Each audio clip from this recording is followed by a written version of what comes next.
Let's now look at some policies that can help us to address issues relating to economic growth.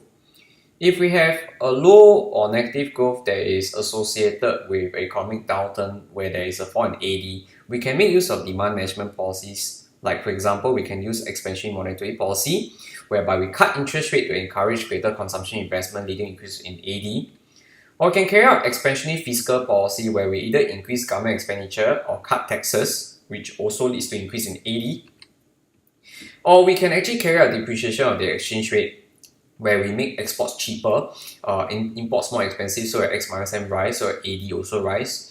So you can see that your demand management policies are all used to actually increase aggregate demand. If your economy is suffering from a recession or downturn and there's a fall in AD, where if your economy is experiencing a recession or downturn because of a supply shock, then you need to use policies that are supply side in nature to address the root cause of the supply shock. Now, we can't talk about all kinds of supply shock, but we can talk about a common one.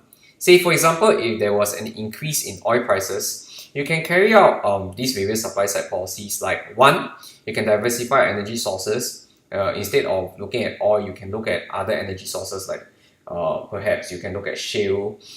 And you can research on your renewables like nuclear energy, wind energy, hydroelectricity.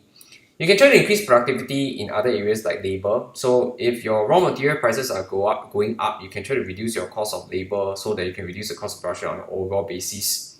You can make your currency stronger if you are a net importer of oil, so that imported oil becomes cheaper to buy. Or you can actually provide a subsidy for oil but on a short-term basis. You can also use supply side policies if your country was facing supply bottlenecks. That is why that you have low economic growth.